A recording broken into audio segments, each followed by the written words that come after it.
If you have a narcissistic mother, you know how abusive she can be. And it can be worse if you're her daughter. There is a distinct difference in the way a narcissistic mother treats her sons as opposed to her daughters. Does this mean she actually hates her daughters? Because of their insatiable need for adoration, narcissistic mothers can do real damage to their children. They manipulate everyone in their life, including their sons and daughters, but daughters present a unique challenge to the narcissistic mother. Let's explore how she feels about her daughter and how that drives her behavior.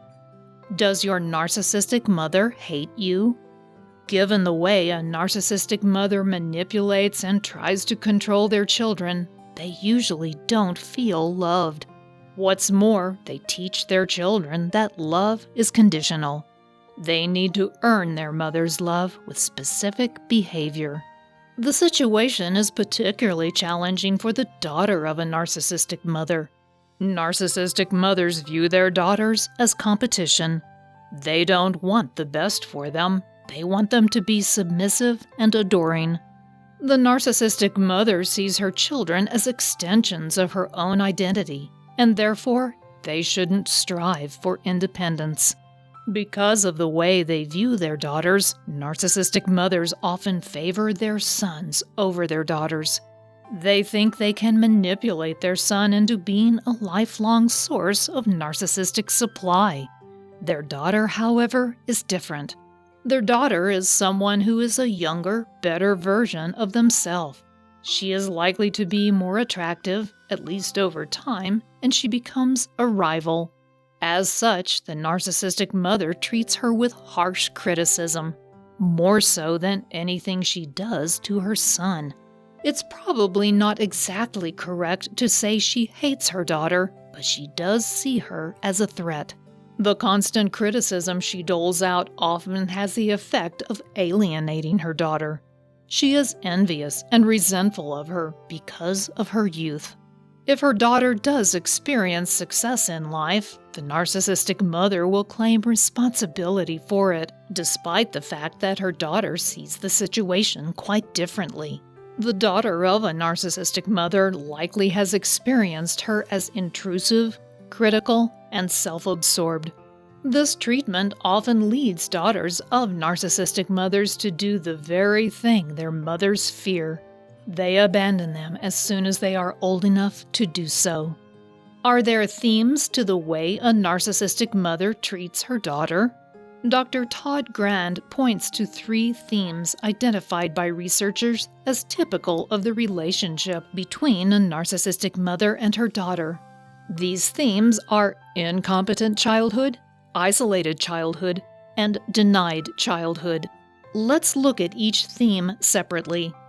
Incompetent childhood.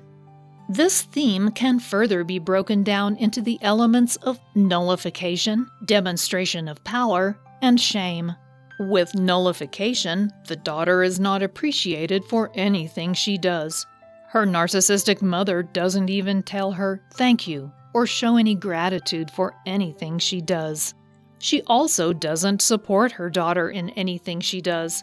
This can cause her daughter to give up easily on important goals she wants to accomplish in her life, such as getting an education.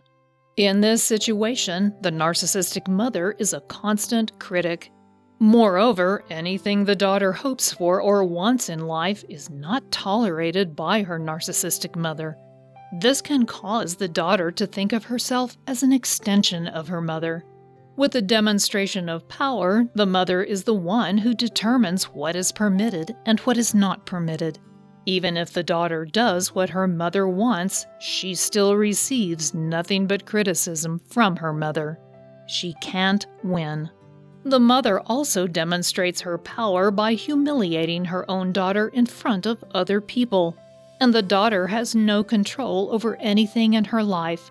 The daughter is effectively trapped in her life. The last component, shame, is a product of both the other elements. The daughter of the narcissistic mother is constantly shamed by her mother. She comes to see herself as inadequate in every way. The daughter will frame her life as one of service and suffering. She is ashamed of anything she does. Part of the ability of the narcissistic mother to shame her daughter is that she knows how to push her buttons. She won't hesitate to do that either. The isolated childhood. This theme also has 3 components: dependence, blaming, and envy, combined with creating a shiny facade.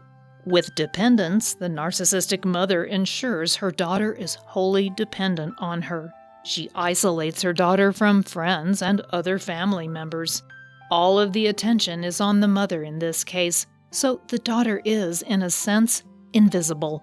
The daughter is not allowed to establish outside relationships, and the level of her mother's control is a secret. With blaming, it's pretty straightforward. The mother blames the daughter for everything, and the two are unable to establish a relationship of trust. The daughter feels as though they never know when their mother is telling the truth or being manipulative. The last component is envy, combined with creating a shiny facade. In this case, the mother despises other people and demands that everything in the home be perfect, since it's a reflection of her own image. If the daughter is complimented for anything, her mother takes the credit. The mother is projecting an ideal fantasy, but the reality is something different altogether. The daughter is not allowed to be happy unless the mother can take credit for that happiness. Denied childhood. There are also 3 components here: violence, threatening, and rejection. The first is fairly straightforward. The mother is physically violent toward her daughter. She frequently punishes her daughter with unprovoked physical punishment. The second component, threatening, is also relatively straightforward. The narcissistic mother generates an almost constant fear in her daughter. In fact, many daughters report that everyone in the family feared their mother. The daughter ends up walking on eggshells around her mother, so she won't get angry. Rejection is the final component. With this element, the daughter never feels safe because she always fears rejection from her mother. The daughter doesn't feel like her mother ever protects her, and she has no safe harbor. How do narcissistic mothers treat their sons? Narcissistic mothers often treat their sons much differently than their daughters.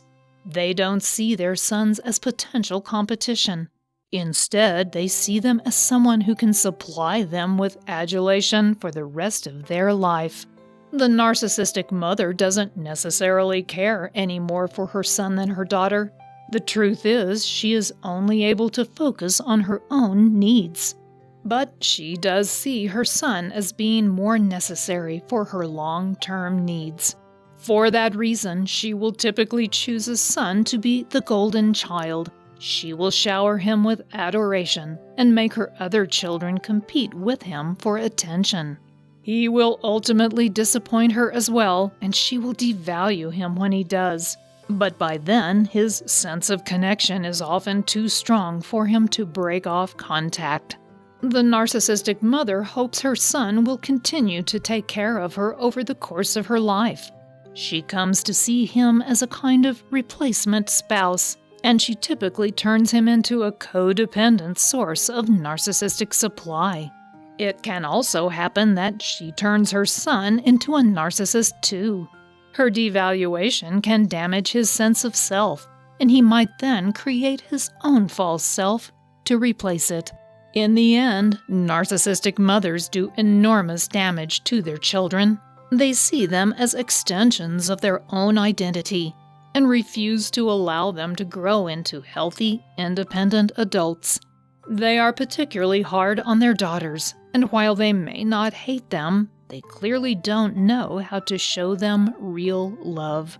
If you think you have a narcissistic mother, you can stop her abuse, but it means working on some of your old wounds. If you get your emotional triggers under control, it will keep her from being able to push your buttons at will.